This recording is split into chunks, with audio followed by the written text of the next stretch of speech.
To understand that when you deploy any application, you have the back end. So one thing I feel I understand about development of any application is it's how your front end works. The efficiency of your front end is dependent on the methodology methodology adopted methodology you adopt for your back end. So if you have a highly optimized back end, you can get the review. You might not need a map reduce to do those things.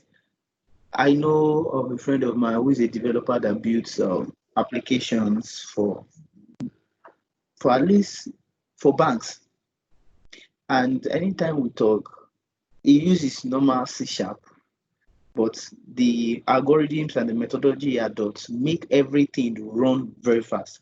He said, oh, there are some APIs, there are some applications they build that in less than in microseconds, your transaction is confirmed, all the processes runs within a flip. So depending on the methodology or the architecture at which your application is sitting on. So if the bank application is sitting on an architecture that is highly efficient,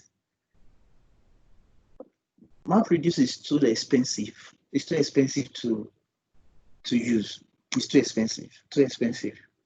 Because what a click does, anytime you click in real time, when you say, okay, I like this page, it's just like you send a trigger, you send a message. So sending a message to a database should be seamless. It should be within less than 1 second. You send a message and the application updates it. It should be very, you don't need a map reduce methodology at the back end. No. You send a message, just a click. When the API gets the message, you send it to the database and the database updates the count. Because what goes on at the background is you're counting. You're counting for just like a trigger. You set up a trigger for every click. It's counting and it's updating. So MapReduce can is too expensive. Like you're just using a gun, a AK-47 to kill rats. You're wasting resources.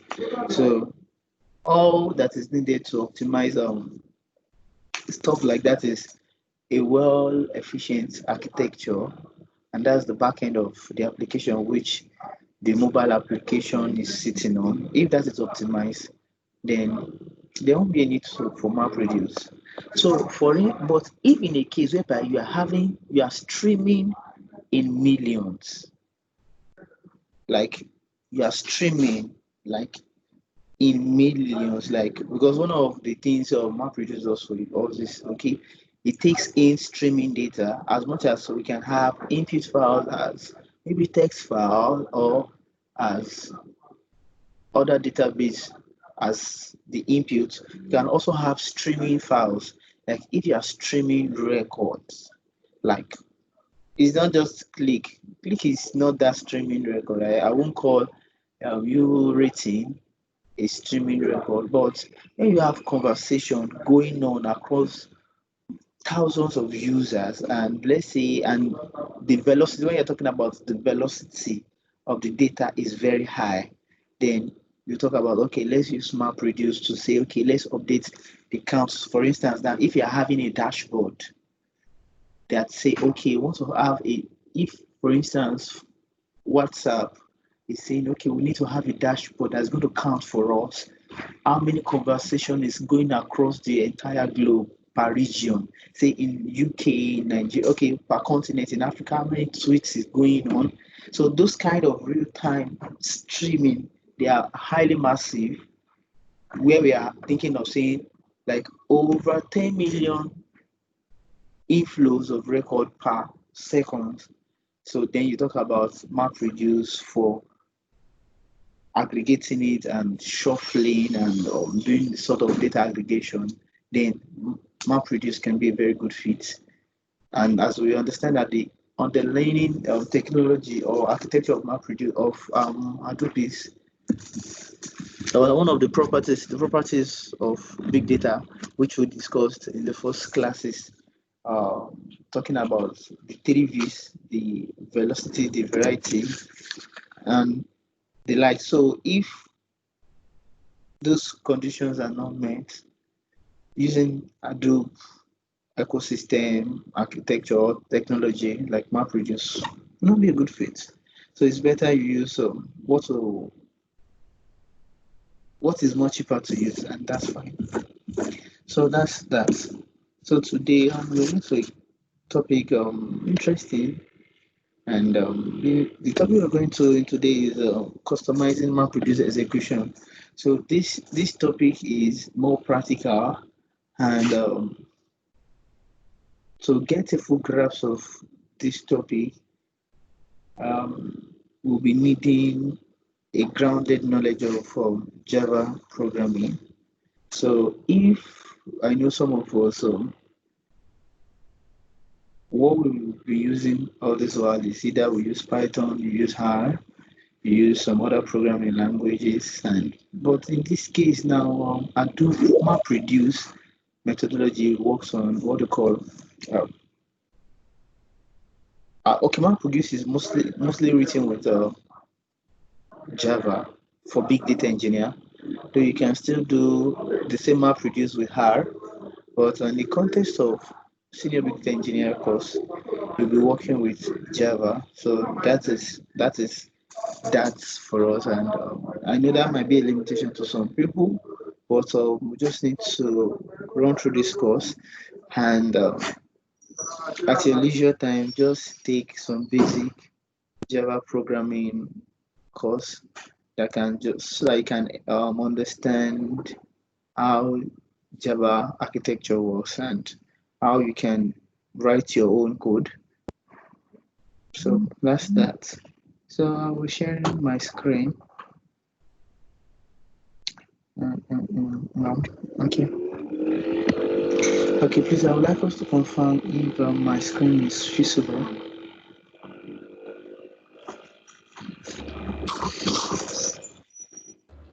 It's visible. All right, thank you. Okay, so today we are talking about customizing MapReduce. So before we go into customizing MapReduce, I don't like say okay we just run through those courses because we just need to complete them. No, we should understand. So I would like one or two people to give us to explain what do we understand, how does MapReduce really work. So I need a volunteer. And if I should call somebody I don't know, you call a friend. So you know that's my role. So Ibitamuno.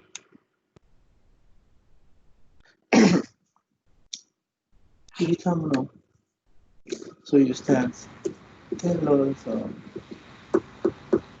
I'd like so to far call we're it talking about friend. MapReduce. So what's the architecture of MapReduce? How does MapReduce work? The network is very good. Hello? What is it? Hello?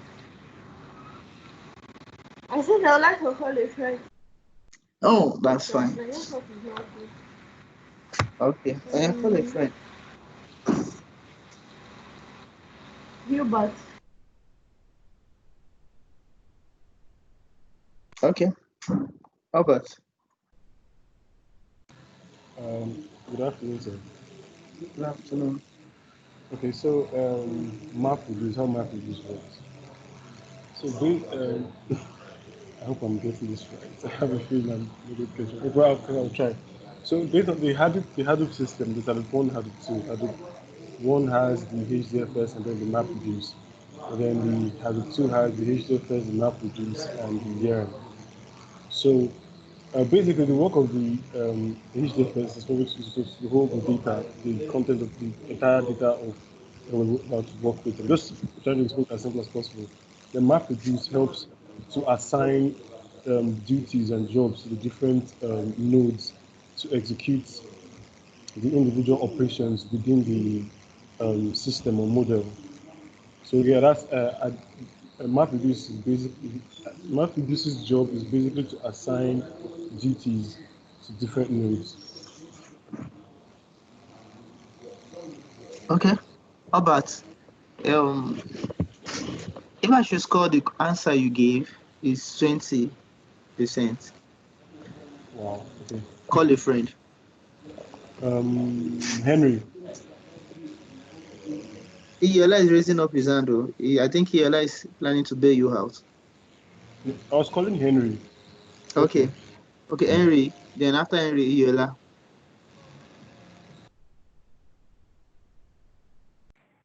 Hello, good afternoon, sir. Good Please, I, afternoon.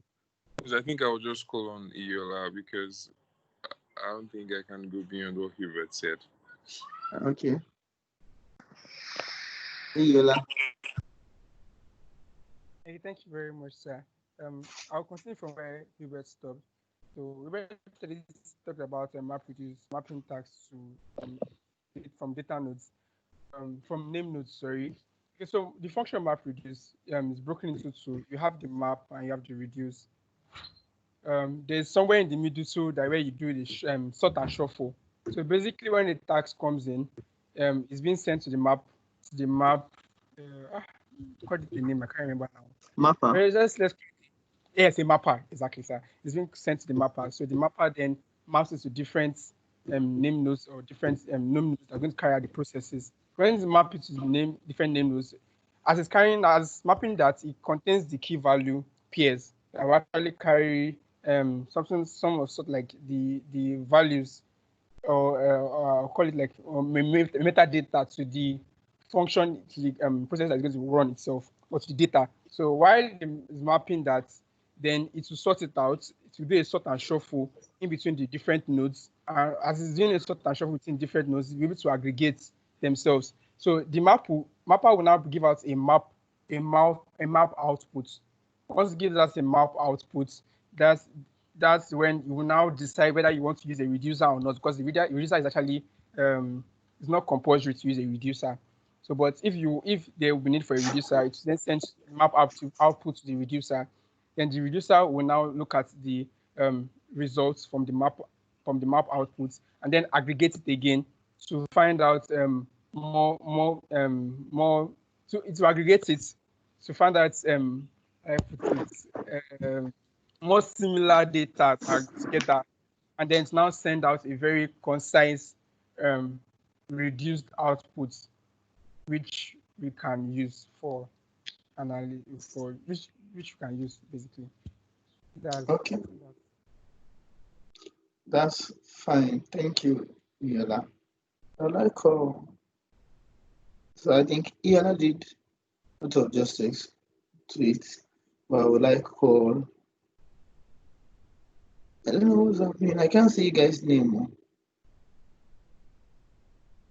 Hello, can you hear me?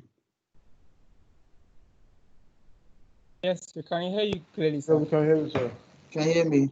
Well, all of you Yeah. name, all of you guys. I don't know who. Okay, you guys' names are back. So I'm looking for. I just need one other person to add to this. Marvelous.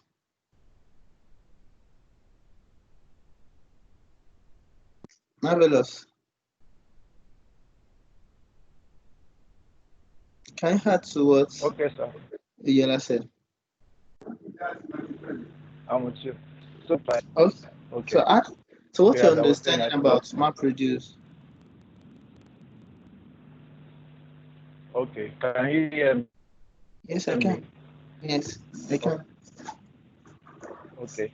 So, just like Iola said, MapReduce works like an aggregator, and it's divided into two main steps, which is we have the map and we have the reduce,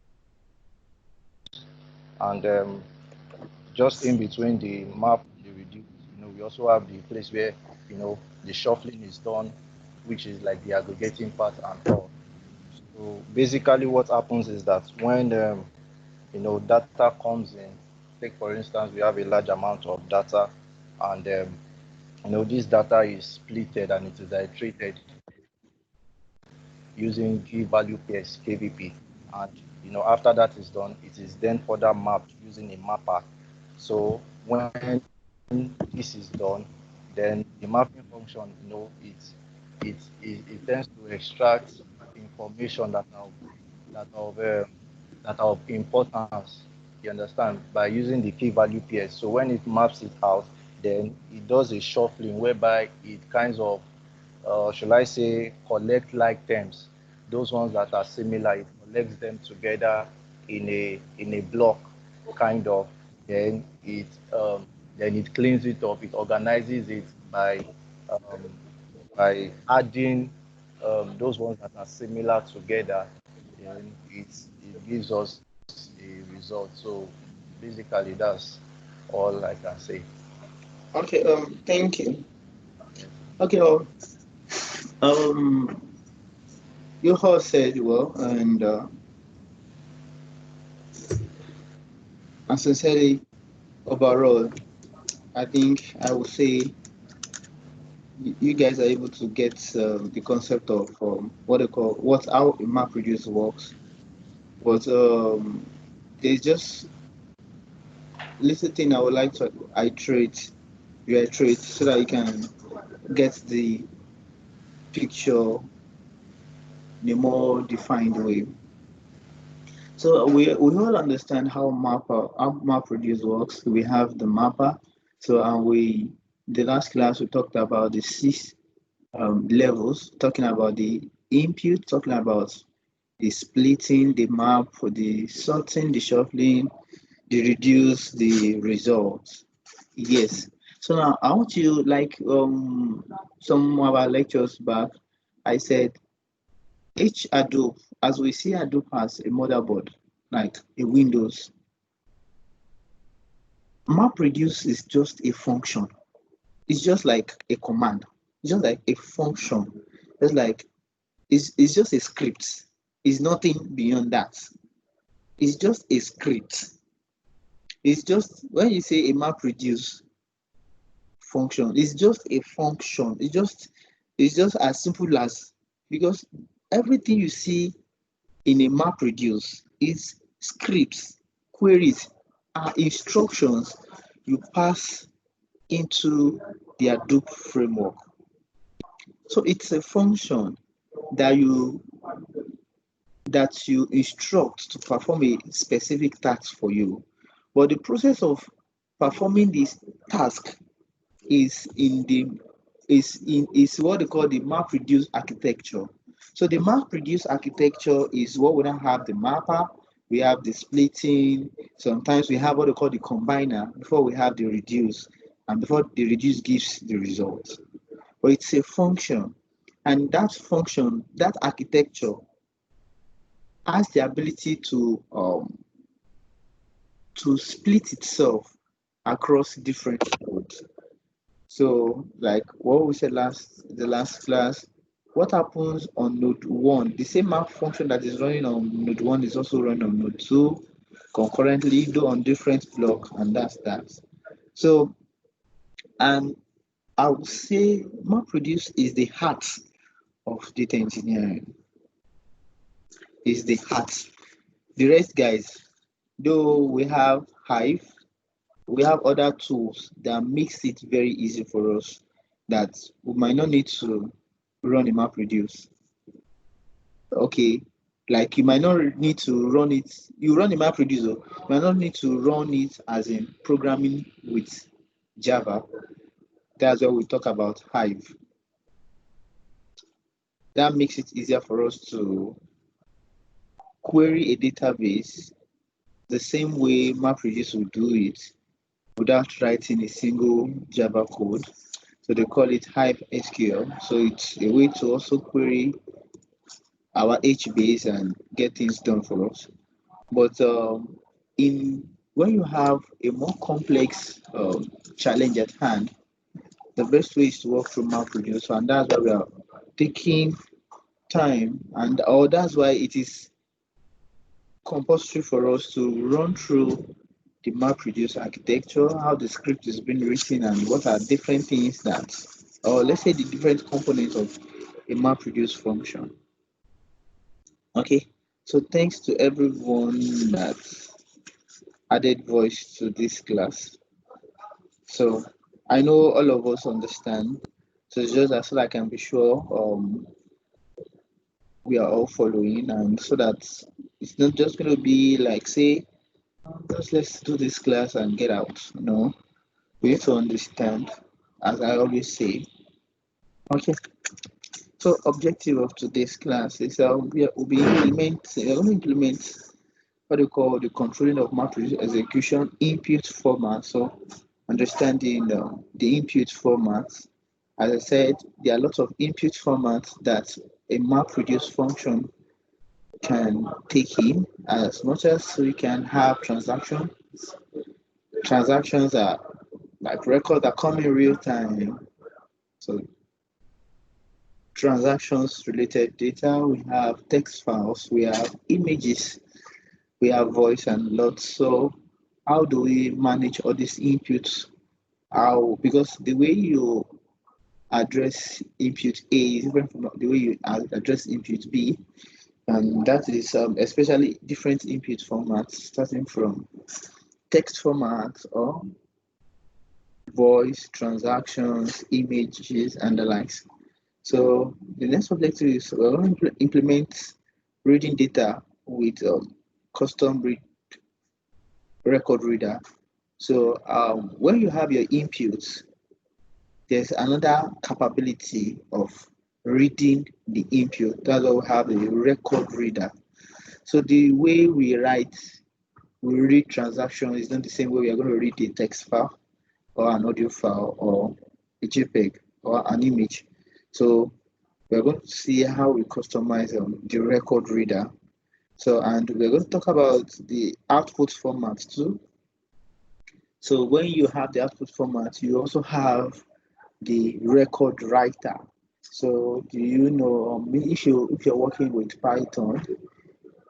Okay, let's say if you're working with if you're working with Python, you use a function called, if you're working with, let's say, Panda, say pd dot to CSV. So that to CSV is you are writing it. So you already have a output in, let's say, a data frame, and that is an output format. So, but a writer format is now what is going to be the output of my writer, or where am I writing to? So, are you writing back to a CSV? Are you writing to a database? So, because there are many times that, for instance, yes, to me, I feel in the world of big data, most of the MapReduce job, most companies write them back to HBase. So when you write back to HBase, so you are writing back to a database, whereby it will be more structured and you can easily work with them. So we'll be talking about the write data, and we're also going to be talking about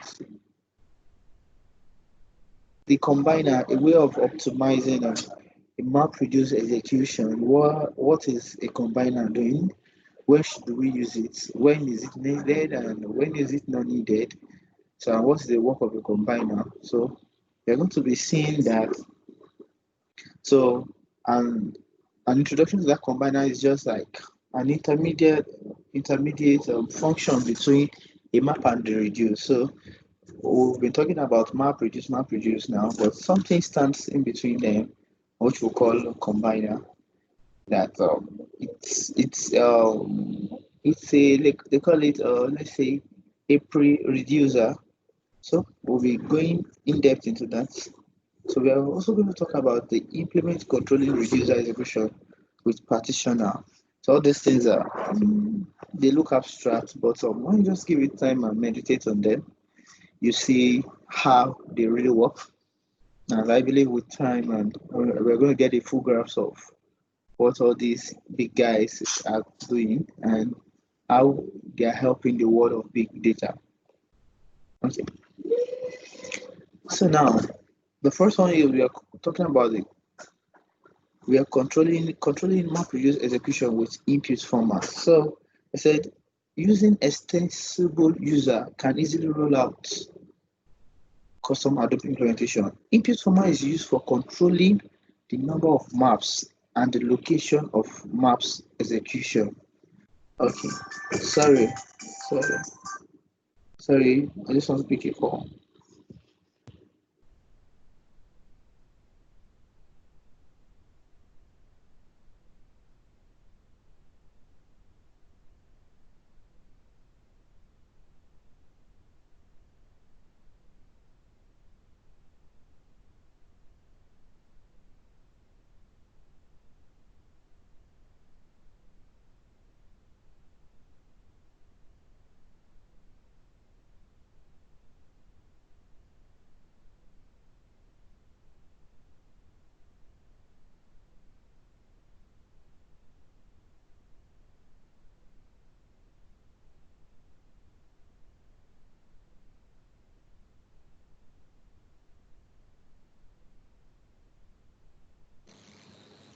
Sorry, am I the only one that can't hear anything?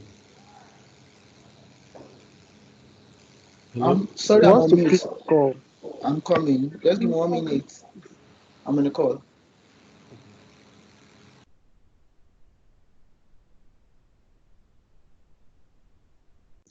I'm sorry for the break. I just have to pick office related call.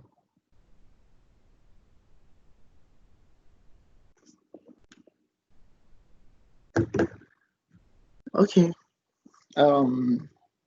So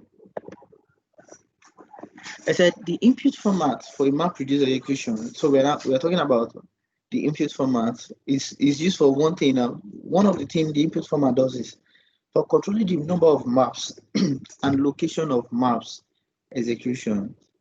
So how many maps are we going to have? How many mapper function are we going to have?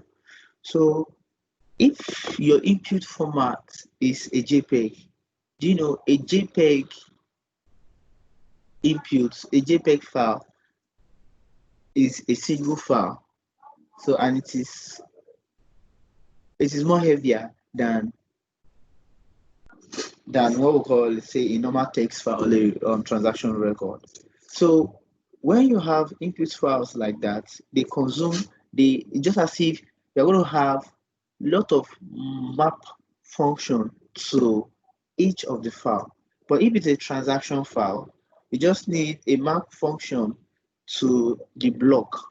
Let's say a block file on the HDFS that understand that, okay, this block, each role is a transaction record, and that will be fine. So the input format is something that controls the number of maps, like the map function. So it's possible on a particular node, you have a map function that runs on a particular node, but when it gets to that node, the map functions can now replicate themselves and say, okay, we need to get this job done very fast. And so far, the map function is acting on their JPEG. The number of maps increases due to the input format. Another thing is that the input class is a fundamental class responsible for defining input splits. So now, as I said earlier, if your format is in JPEG, now how is it going to split it? How do we know, how will the map function understand that a JPEG 1 is different from JPEG 2? So as in when you are working with transaction table or a text file, it's going to understand that each row means a record and knows, okay, the separator or the split function is, okay, you split by new line.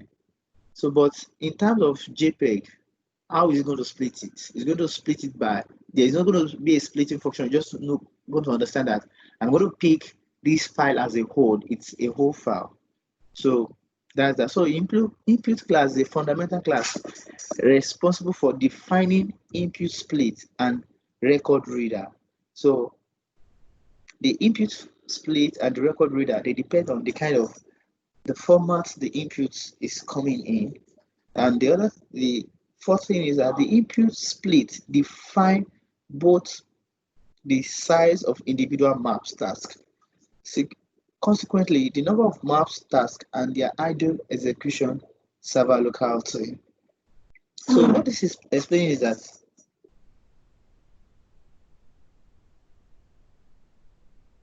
the input split will define the size of it.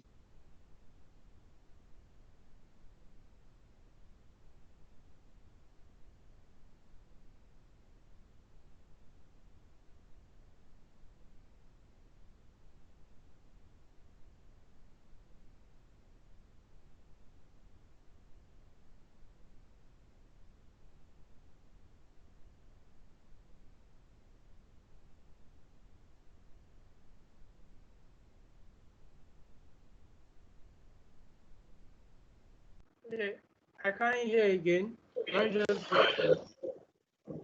Okay, I think my network tripped off for like 10 seconds. Okay, so no problem. Okay, I think I'm back now, right? Okay, so the input split define both.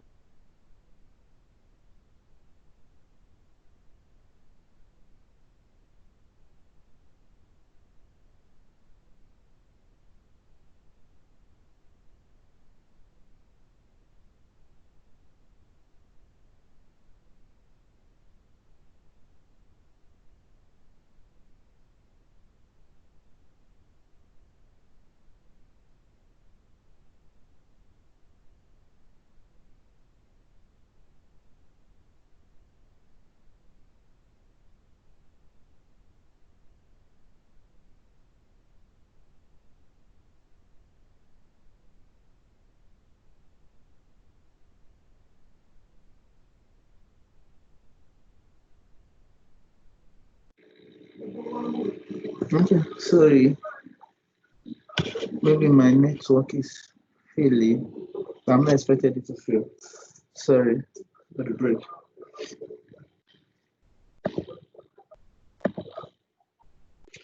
Okay, as I said, the rate our input split defines the size of the individual maps, and the record reader is responsible for actually reading the record from the input files and submitting them as key and value.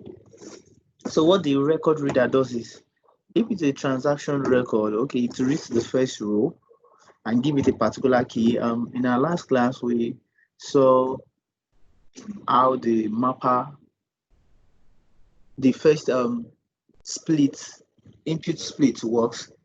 It picks the first record and say, okay, if the key is 0, the key value is a particular string, and comes to the next line, give it a particular key and give it the corresponding value. So what we are saying here is that the record reader is responsible for actually reading the record. So I know we should also keep in, we understand that in programming or in the world of analytics, your data is always readable. You need to read your data into your environment. Like we know about, I know in our data analyst class, we see you're going to, I don't know if you guys are there. You see how you read files into your R console. You say, okay, read.csv, read.test, all those stuffs. So you have a reader in R too. So likewise in a MapReduce function, you also have a reader. So it is that reader that does the first job, and that's the splitting, which gives you the key and the value pair. So after the splitting, so the input, so the process is like from the inputs to the splitting, and from the splitting, then the record reader reads it. So the record reader is responsible for actually reading record from the input files and submitting them to the mapper. So that's that. So before you get to the mapper phase, you have some pre-process that runs the input, the splitting, and the record reader. Then the mapper takes it in. Then the process starts. Okay. So a split implementation extends Hadoop-based abstract class impute split by defining both split length and split location. So that is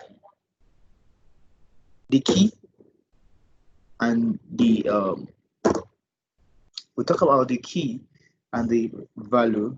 Said it extends Hadoop-based abstract class impute split by defining both split length and the split location. From the video we saw last that's on Monday. When your mapper is picking value from your split, it picks the key and the length of the character in that string will be the key, and the entire character will be your value. So it splits by length and location. So split location are a hint for a scheduler to decide whether a place is split execution. Okay, I said the first client running the job calculate the split for the job by calling get split and then send them to application master. So there are a lot of things that runs at the background. So thousands of processes running. So one of the processes is what we call the get split process. So he said when the client running the job calculates what they call the split for the job.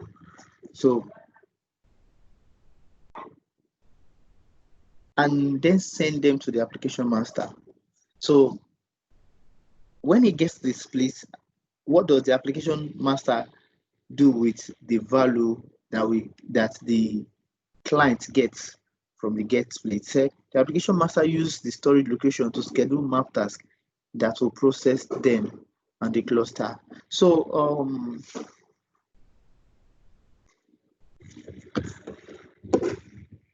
when you have a file, when the get split function returns a value, a message is sent to the application master. So now, where is the application master sitting?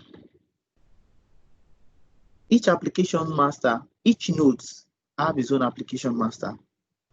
Each node, like that application master is the guy that coordinates the work that goes on in a particular node. So application master uses the storage location. So the information from the get split is passed to the application master, and that is going to enable the application master to know the location at which the file is working on is sitting. Most of the time, because we see files on our folder very aggregated or well ordered, doesn't mean on the drive they are ordered in such manner. So, but with the get split, it's just like it's giving the application master the right address to get the file the process will be working on. So the application master uses the storage location, which the get split send to map task that will be processed, that will process them on the cluster. The map task passes the split to create record reader method on input format to obtain a record reader for that split. So those are the processes. And the split size, the split location can mean different things depending on the storage mechanism and the overall execution strategy. So talking about the split size here and the split location, so automatically there are two different things. So to every row in the data and the number of character in that row varies. So we have the split size and the split location. So a split location can be, say, row 10, and number of character in row 10 can be 50, and whereas number of character in row 15 can be like 70. So there are two different things. When you have the split size and the split location, can mean different things on the storage mechanism and overall execution strategy. In HDFS, a split corresponds to physical data block. So when you have a physical data block like that's a split, for transaction data, it's going to be, for transaction data, a block can mean multiple record, but for images and voice for unstructured data, a split is a particular file. So because you can't split them, so like what we call a block. If we use block for transaction data, but in terms of unstructured data, the split will be based on each of the file, and the location is a set of mechanism where the block is physically located. In HBase, we talk about HBase. A split corresponds to a set of table keys belonging to a table region, and location is a machine on which a region server is running. Okay, no explicit control exists for the split size in table input format class. The easiest way to control split size in the case of HBase is to change the way a table is split between region. So, what is region? I know we discussed about what a region is meant during our HBase class. That should be last week Friday. So, is anybody having idea of? Can anybody recall? I know we have materials. So now, what do you understand by the word region?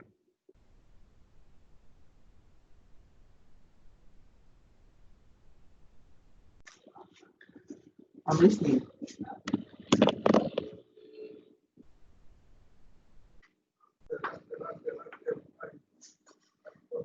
Should I call the name?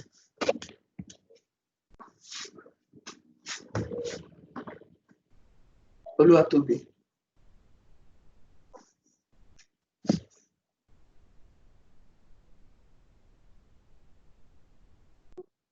Yes, sir. Yeah, I'm calling you. I didn't really get what you asked. My question is this. The last point here is saying the easiest way to control split size in the case of HBase is to change the way a table is split between region. So now, what do we call region in HBase? So what do you understand by the word region in HBase? So because to understand this line, we need to understand what they call region, so that we can have a mental picture. Say, okay, if I know what a region is, then I can know, okay, how does HBase manage? What is the architecture of a region in an HBase architecture, and how is my file distributed across different regions? So what are the conditions for region? So in HBase. Please, I'd like to call a friend. Okoli. Ebube.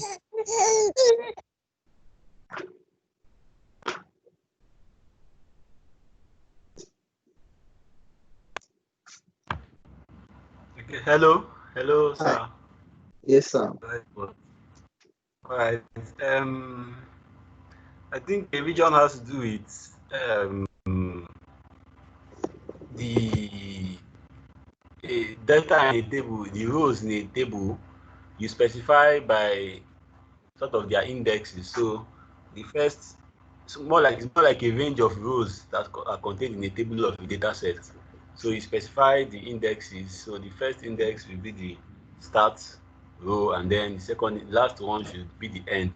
So those are based on the regions. That's how it will be split into different servers for the parallel computing.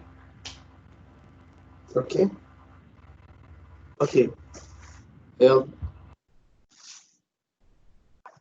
That's it. When you have a record, when you have, say, a data block, or let me say, anytime I mention the word a data block, that's the smallest unit of a data file or of a table. So when I mean a data block, so you should picture, like, say, 10 rows of transaction data is what I mean in data block. And when we now see that in terms of H base in a region, like what we said just now, so it's like index that say, okay, now this block, I want to subdivide it, I want to index it into different regions so that when I'm querying, I can query from that one region. I can, if it's like a partition, when you index it, say, okay, my first 5 elements in this row belongs to this region, the next 5 belongs to this region. And so anytime you are querying, you query from a particular region based on the file you are querying. So it's like indexing. It has a strong relationship with the word indexing and what they call partitioning.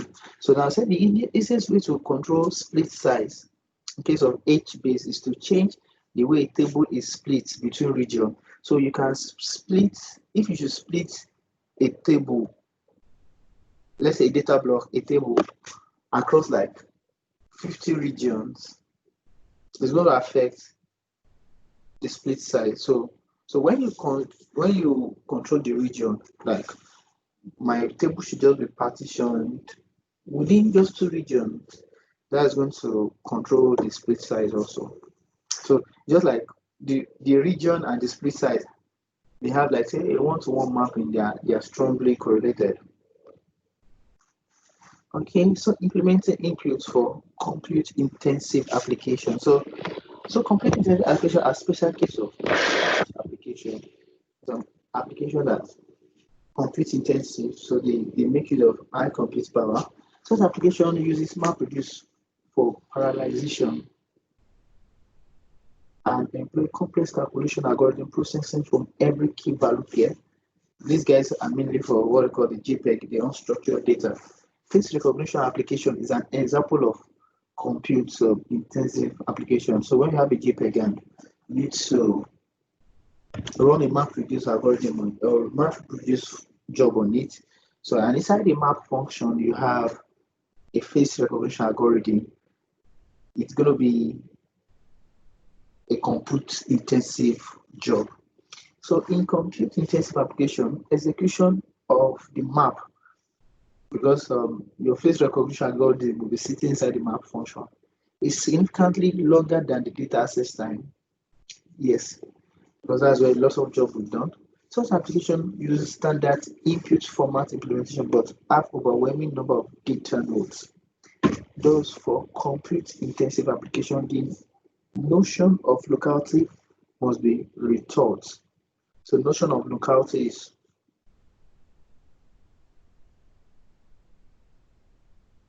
the process, or the process is being run where the data is sitting. That's what we call the locality. In compute intensive application, the ideal distribution is maximum utilization of the compute capability of the cluster machine. So when you're using compute intensive application, you are running like a face recognition application, make sure you maximize all the data nodes on the cluster. And that is like distributing the work evenly such that one node is not burdened with a lot of work. Locality for such application means even distribution of map execution between all available nodes. In compute intensive application, first the splits with their location are derived. So the splits, so that's the file. Whereas when I have a file, that's my tiniest split. Where is it found? On which drive? On which node am I having it? Then for every existing server, a split is assigned for the data locale on the server.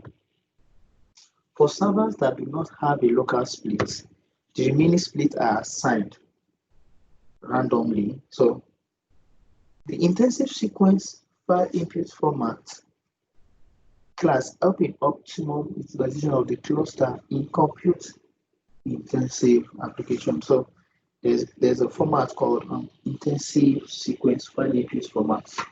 So this file format is used for optimal utilization of the cluster compute application. So when you specify this kind of file format,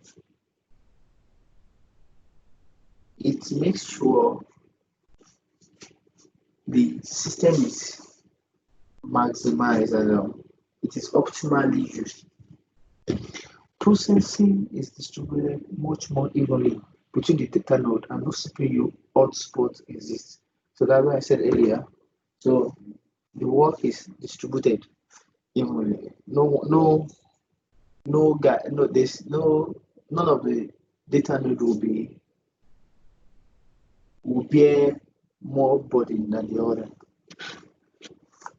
Okay, so let me see if Temdola is here. Okay, Temdola left. Okay, we'll be taking us through the practical. We'll be walking through some practical class starting from Friday, and Temdola will be handling that session. So at that point, there are codes. Can we all open to where we have this code in our material? Can we open to this topic?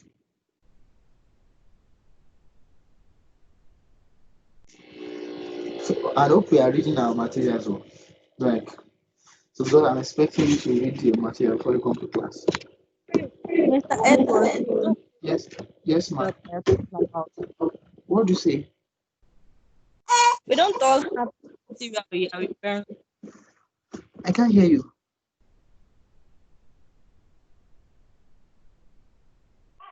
We don't all have the material you are referring to. But what about our study guide? Okay. Oh, sorry. So this is just for data engineering class. Okay, sorry. So okay. So to data engineering guys, you must make sure you go through this code so that you understand what we have there. So we have the complete intensive sequence field input class.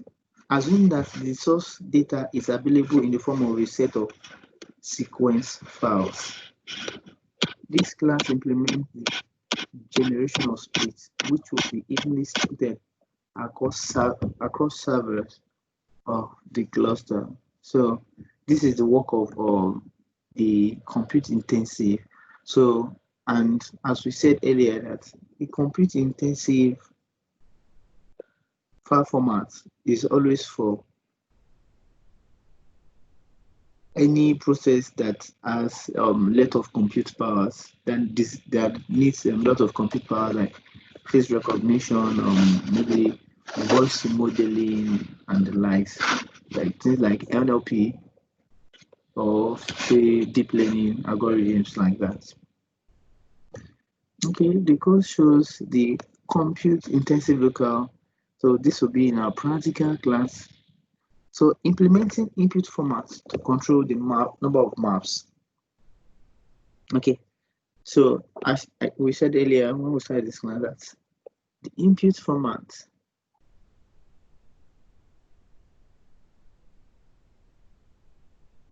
determines how many maps will run. Let us consider an example of copying a set of files from HDFS to another location, like from your HDFS to another location. Also assume that the copying is done through web service provided by that location. In such a scenario, if the files are non-splittable, so what do we mean by a file is not splittable? A file is not splittable. I always make mention to images or videos. They are not splittables. They are like chunk. Or when you have a file like a zip file, it is not splittable. If you are downloading, maybe in your browser now, if you are downloading normal file, like maybe normal text file, and the internet goes off, the downloading my pause, and when the internet is back, it continue.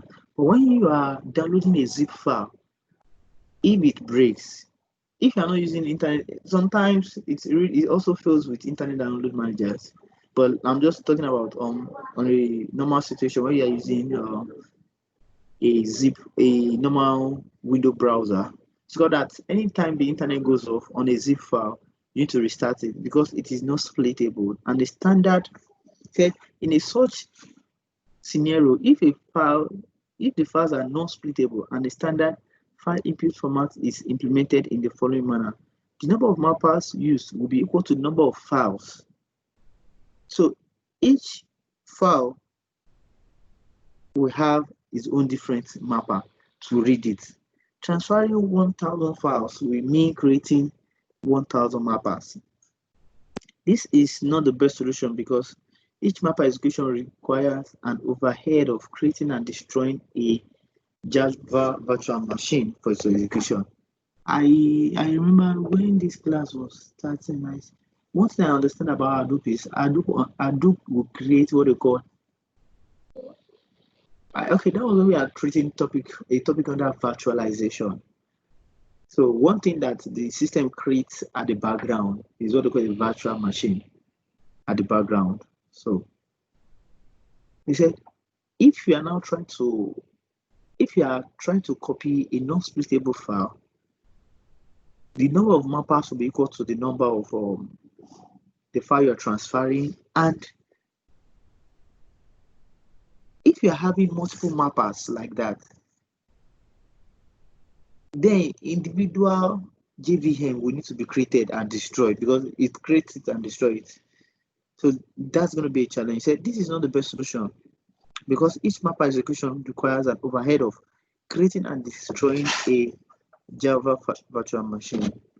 Okay. I said the code below shows a multi-field split that contains both a list of files and information about the execution. Sorry, we might not be able to go through this.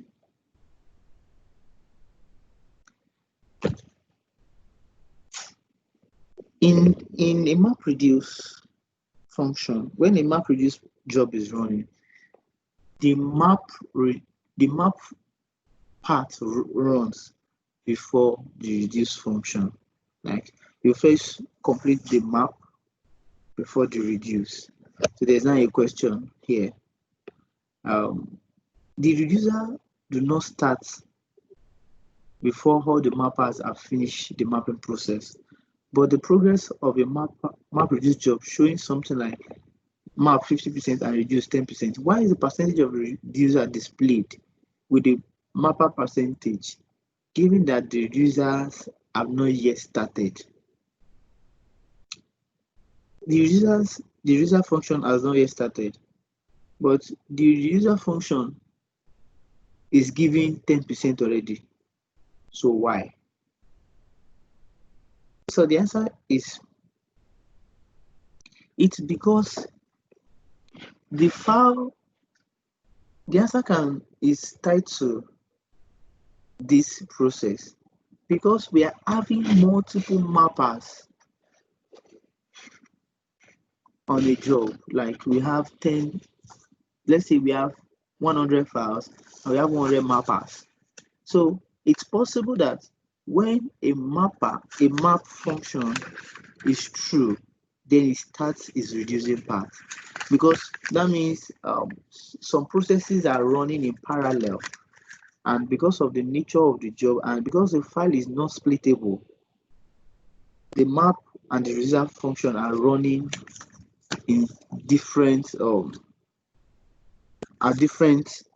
they're having different processes. So that is why, though the mapper function has not complete, but the completed parts, because they are independent, because the map function has replicated itself to the number of files we have, then the reduced part is working. Okay. So I said a custom split class derives from the input class and implements the writable interface. With the custom split class, in place. Implementation of the input format is fairly straightforward as shown in the code below. We get this better in our practical class. I hope maybe we're going to use 2 lectures for our practical class so that we can cover how we've done so far before we move. So maybe Friday and Monday will be our practical class so that we can have enough time to clean up all our practical modules. The figure shows how to use, they call it queuing, as a general approach to even up an execution time for multiple workers. So when a particular worker makes a request to a queue,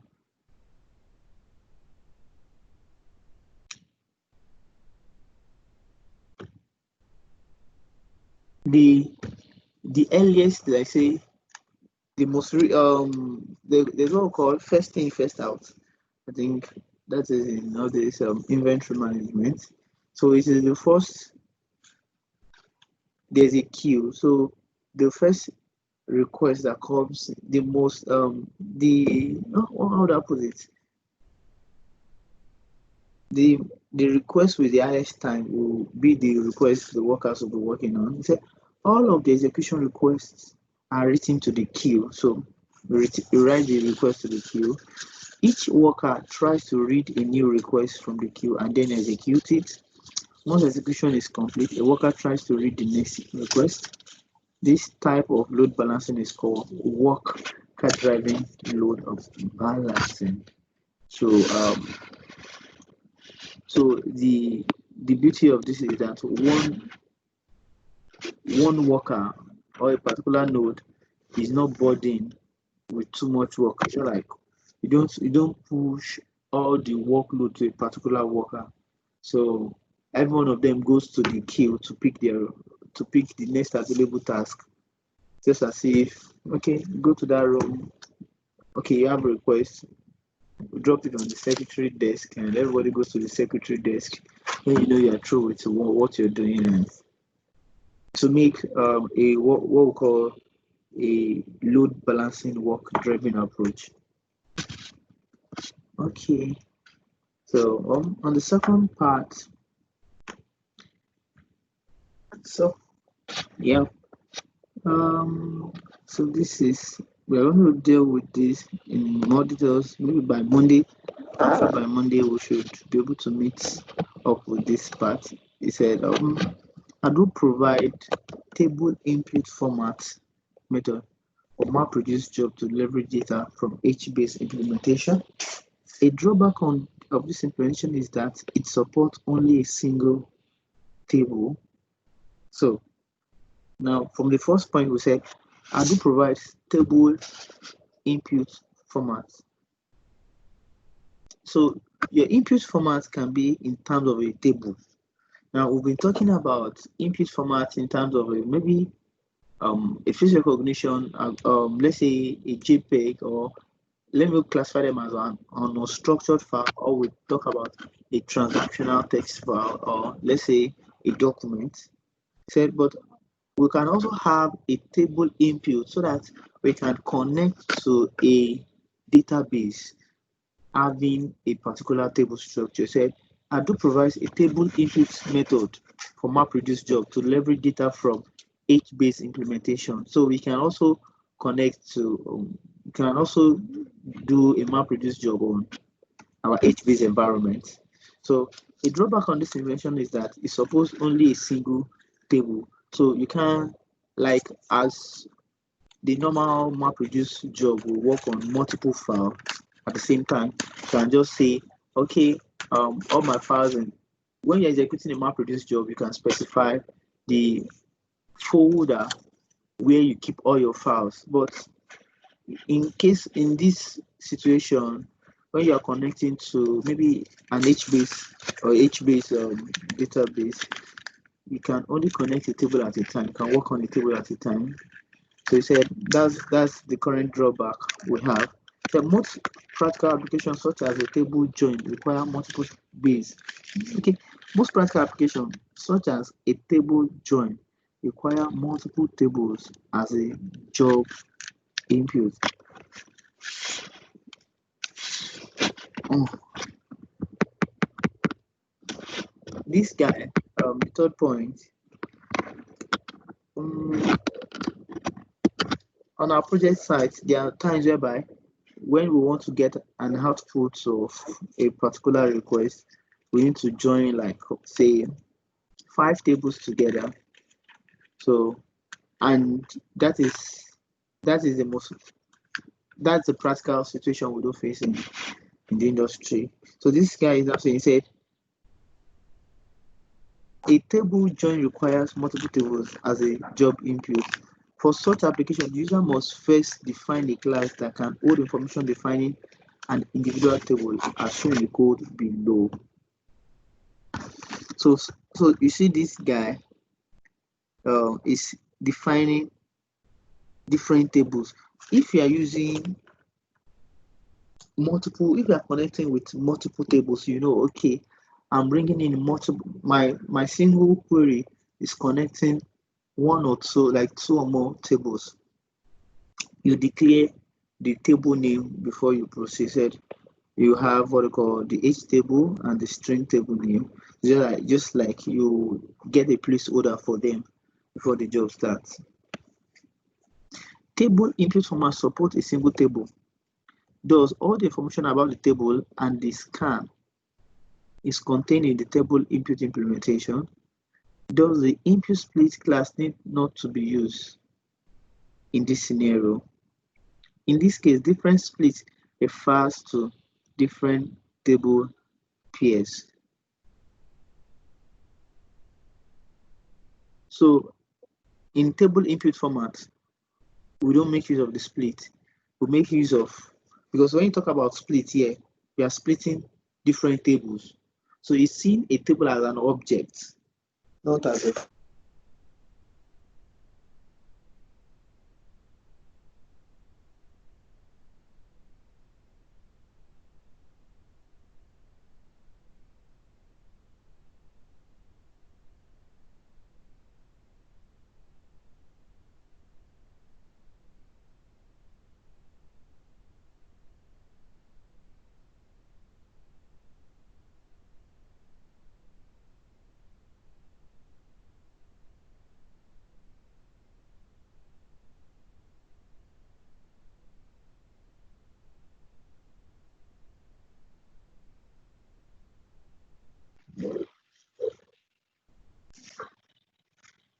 Sorry for the break in network.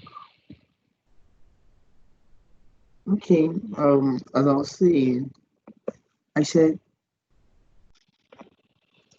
in table input format, we don't make use of split because each table is seen as objects, and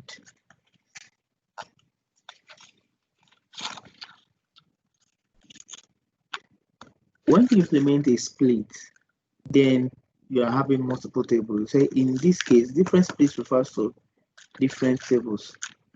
So a split is not applicable for a table input format. So as a result, the user must extend the table split class to contain not only table related information, but also a scan for a given table as shown in the code snippet. So please, guys in the data engineering stream, please, you need to brush up on Java programming so that to have a grounded knowledge about how reading through these codes. Okay, reading data your way into custom record reader, so you can have a customized. So we talk about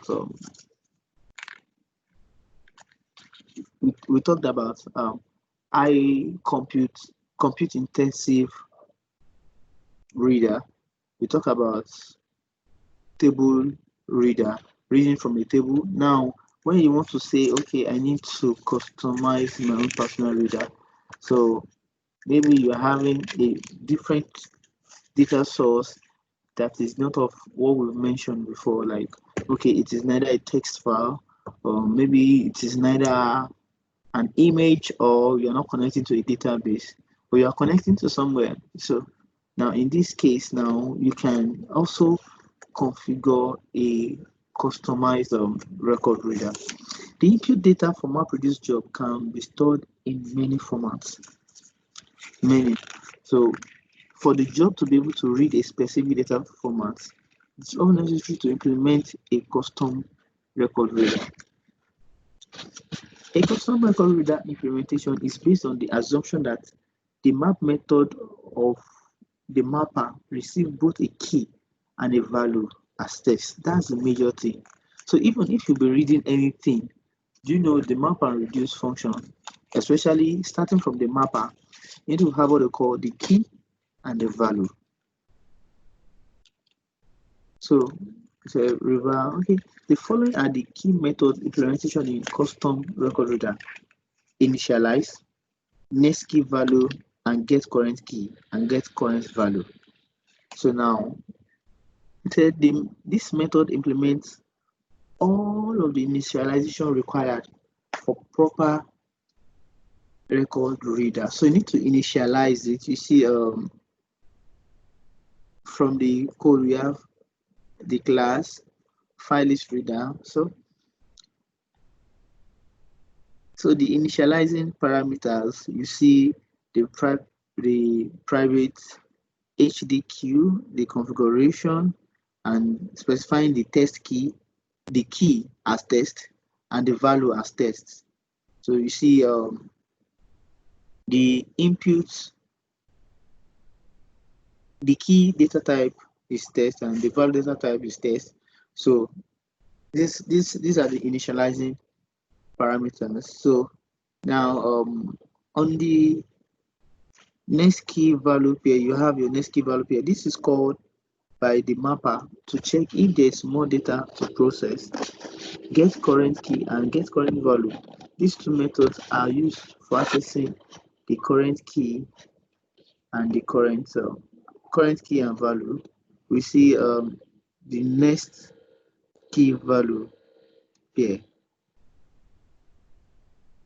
So when you doing in the full guide, you see the place of where it's going to get the current key and the current value. So to deep dive into that in our practical class, then we have a lot of practical class to work on, lots. So maybe after this lecture, we'll be posting on our theoretical class, and we also go very fast in our practical sessions so that we can get things. So we have the get process. This method is used by Hadoop to report on the process of the mapper. So on the process of the mapper, that's where you have the normal map for this function. You see the map function saying, okay, the process is at 10%, 20%, and 30%. So the get progress is the guy that is responsible for that. Close. This method is used to clean up process resources at the end of record reader. So in any programming language, when you open connection to read, you also close it. So though we might not see it as something very trivial, but when you use like import CSV, when you read CSV file like in R, that command alone, what it does is it opens the connection to read, and after loading it, it closes the connection. So to avoid any error in the implementation of custom reader, consider the following. Run a job using the record reader with speculative execution disabled. Implement an appropriate shutdown hook to ensure that if a job is killed for any reason, queue elements are restored. So if a job, maybe you have a job killed for any reason, you must still be able to view it in the queue element. In the queue. So I say the queue element is restored so as to know what was the last job that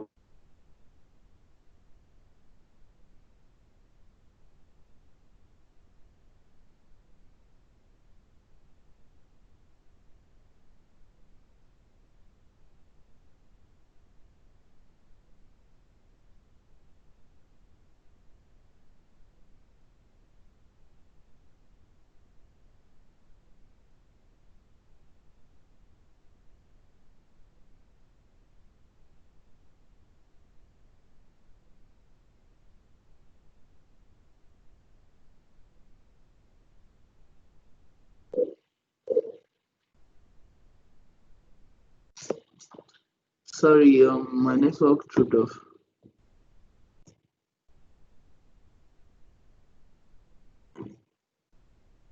Okay, so Hadoop provides a collection of classes and interfaces for different type of outputs. So as we have customized input formats, we can also have customized output formats. So we keep all these things in mind, and we can have things in a customized way. So reason for creating a custom output format class are to change where the data is stored and to change how data is written. So like I said when we were starting this class, you can try to store when you are writing, you can try to say, okay, now I want to write to a DB, I want to write to a particular file, or you want to take to a particular location. You can be very flexible and just say, okay, this is how I want my data to look like. So let us see how to control where the data is stored. So when you are through your reduce function, where should the output go?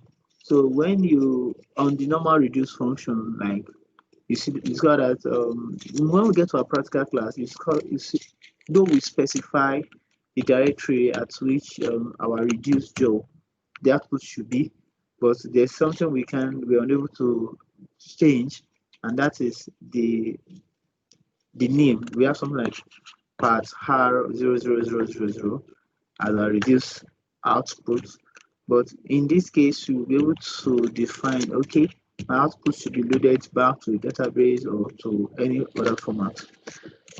Okay, so this is showing us when you have a job controller, you have a task controller, the attempt, the file input, and the file committer. So this is just a process of how um, our customized job works, or how a full job process will run. So it will run from the job controller, the task controller, to the attempt. So the attempt is, okay, try to run this job. So when you try to run it, you get an input file, and after when you get the input file and the job is done, you commit it to a particular database. You see where we have most of the time the current MapReduce process creates what they call, though as much as we can create a temporary directory, but it creates a temporary name, gives its own arbitrary name to the output of the file. So, but these are the processes for when you are for creating a customized MapReduce function and how the job is done. So you see, you have your job completed. So when the attempt is complete, you say, okay, completed. When the job is done, you talk about the job being done. An execution creates one of the subclass of file input format, which in turn creates file committer class. The file committer class creates a temporary directory, the output directory. This allows multiple tasks and multiple attempts of each class to write their output independently from each other. When the whole job is completed, a file committer is invoked yet again to finalize the output data.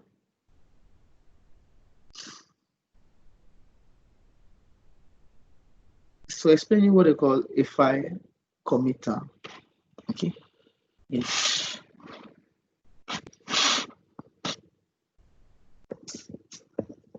When you have a GitHub account and you write code on GitHub, you know the update on last commit.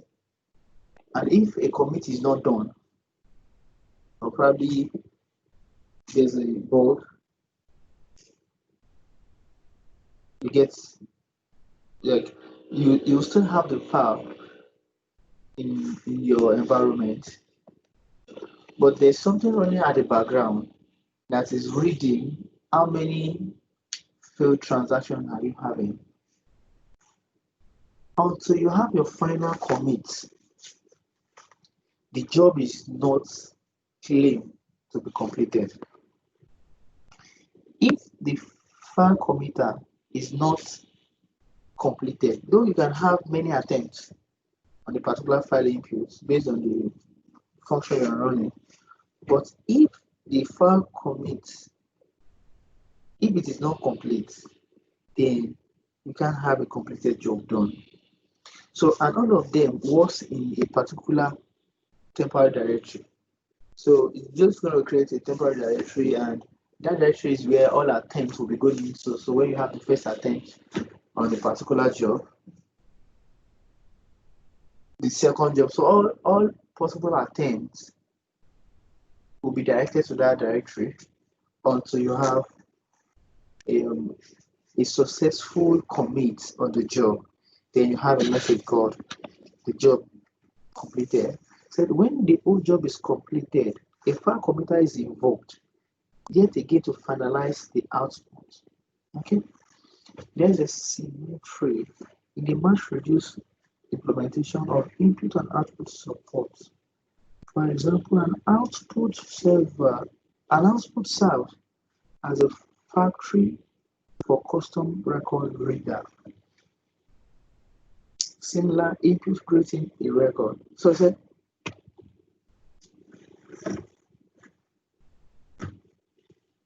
the input and output support in and out, like there's a symmetry, like yeah, the weights on the two end. As much as you get input data, likewise you have what we call the output end too.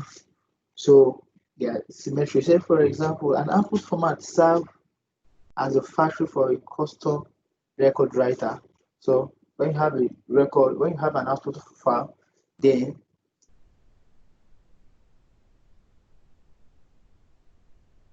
that is what your record writer will be working on. Similar to input, creating a record reader. So for a record writer, no, for an output file, you have a record writer, and for an input file, you have a record reader. Hadoop provides quite a few implementation of record writer that supports writing data to HDFS in different formats. So when you have an output of a MapReduce, you are writing back to HBase. You are writing back to your HDFS environment. So not your HBase. So you can decide to write to HBase. Say in different format, HBase and even more. Okay, you can write it to HDFS. You do different file system. You can write it to HBase, that's your database, and even some external systems. So that's the beauty of your MapReduce. You can write to any file format depending on the output of the file you are working with. However, if you need to have output data in some specific proprietary format, you must implement a custom record writer. So if it is a format that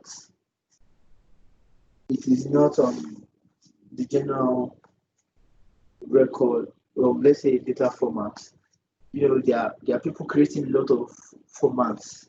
There are a lot of file formats. So, but if you have a customized file format, so you need to have a customized record writer so that it will be able to write into the file format which you need.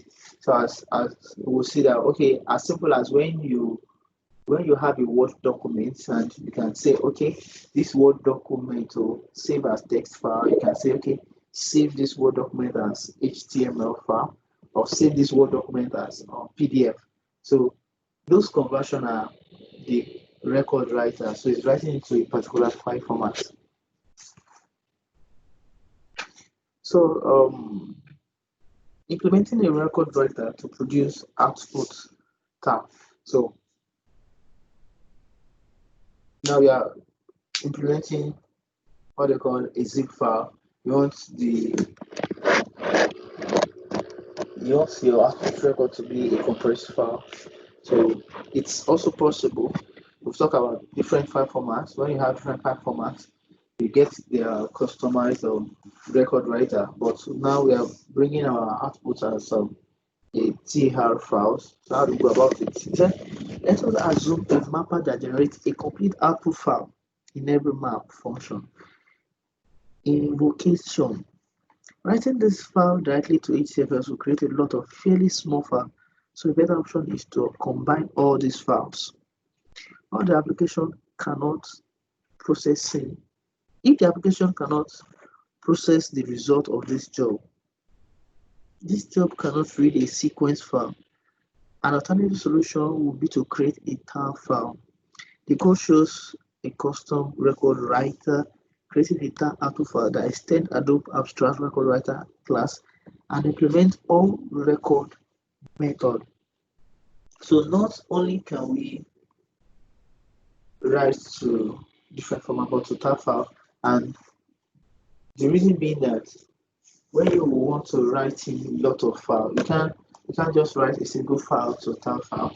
But when you have lots of, maybe you're working on, for instance, you are running a MapReduce on a particular folder, and inside the folder you have like 100 documents, and you want the result of those documents to come out in different, say for instance, on document one in a particular folder, you are doing a word count on it, and the output should be a text file, and you have that. Go to document two, the output should also be a text file, and all the output of the 100 documents, you want to compress them together as a tar file. That is the best example of how to, when we are implementing a tar file. So if the application cannot process the result of this job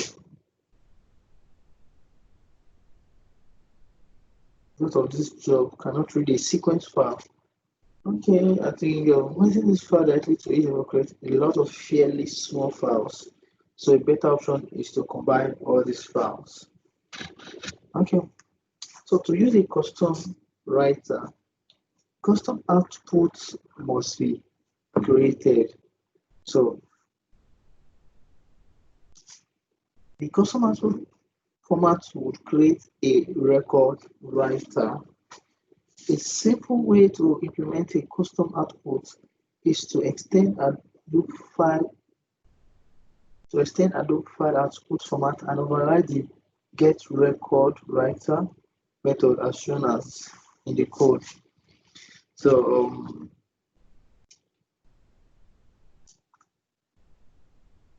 when you want to write in a particular file format, you need to get, like what we said in like 2 slides back, you need to get a customized file record writer for the file format you are getting. So I know I've said a lot today. Let me give you a summary before I make it open for questions.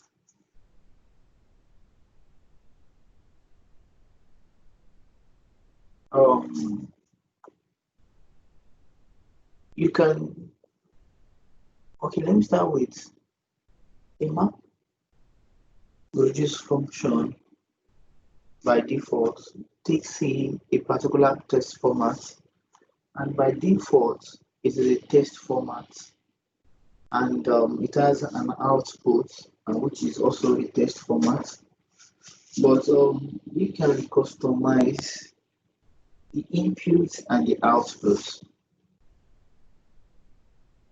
So we can say we can have a particular file reader that's going to read the format that we are bringing into our mapper function before the result is being passed into the reducer. I should understand that when you are writing a customized file reader, it must be able to provide what we call the key and the value pair. So in some slides back we saw where we call a part we call the initialization. So when you initialize your parameters, where you initialize your input files, and when you say okay, you get the key, say next key value pair and next value. So get the next key and get the value. So your customized inputs must be able to work with this architecture. And we also said something about when you are trying to process a non-shareable file, like a file that not you can't split the file.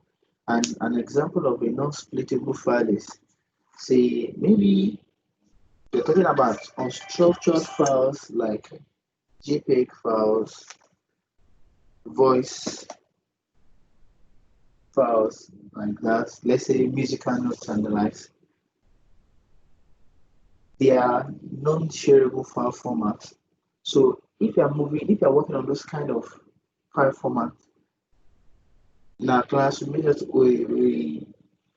understand that the number of map functions that will be created for each file will be equal to the number of files we are having. So if you are trying to work on 100 files that is non-shareable, like non-splittable files, then each of them will have its own corresponding map function. And that was what led to the question in the material we had, that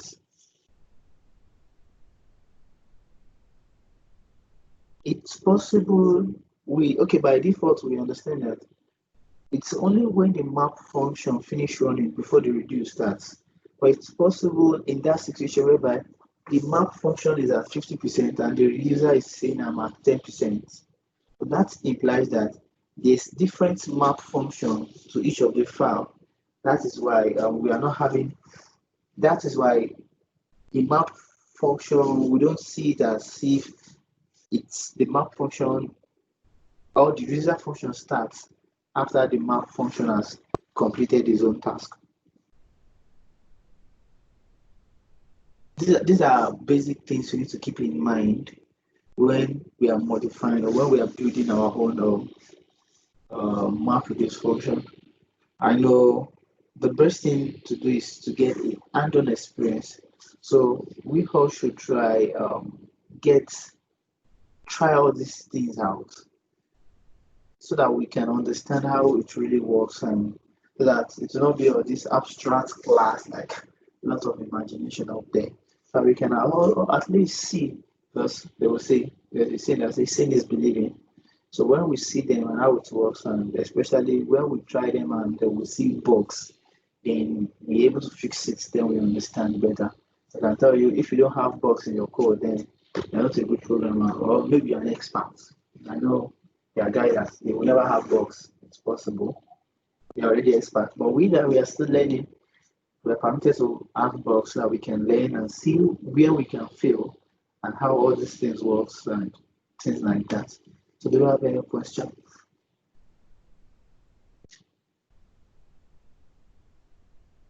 If you don't ask me question, I have questions. You know I always have questions.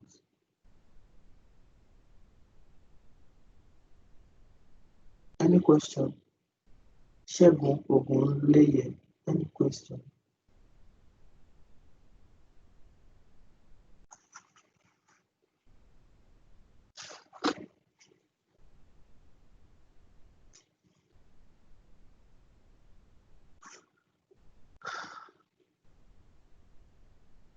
I'm waiting.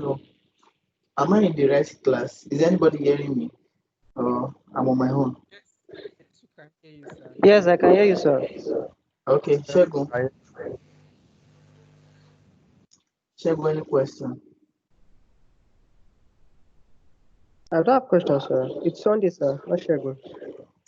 Okay, are you in the engineering stream? Please, I want to know those guys in the engineering stream. So if you're in the engineering stream, I'm please, not in the engineering. okay. So if you're in the engineering stream, please raise up your hand. Engineering guys, so I can know those guys I'll be bashing. Those guys are denying engineering stream.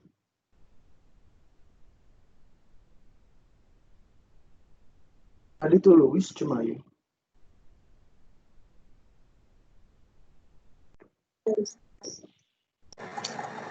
Engineering stream, raise up your hand.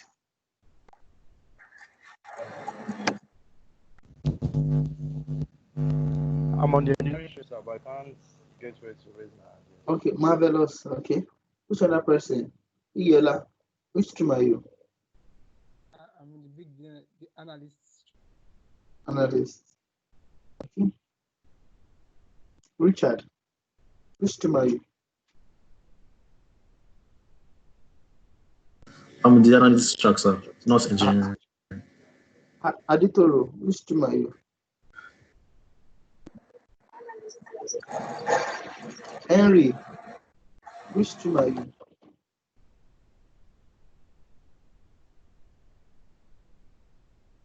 Henry. Robert, which stream are you? Analyst. I'm in the analyst class, sir. Henry, I thought you were on the engineering part. Please don't do that. I mean, I'm a data analyst, please.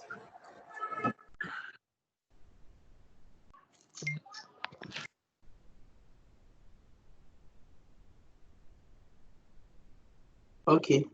So I got a message said Marvelous and Ebube. They are the engineering guys. Okay. No wala. So if we don't have any question, I would like to call it today.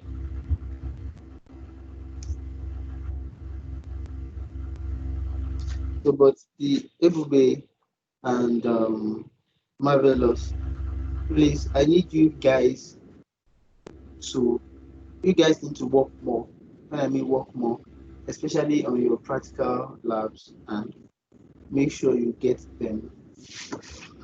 So you have no excuse not to have attempted all the labs needed before Friday. Marvelous and Ebube, please. But on Friday, we'll be coming together to work on it together so that we can all see how it works. So thank you everyone for your time. I would like to call it a day. Thank you very much, sir. Such an amazing class. You're welcome. Thank you very much, sir.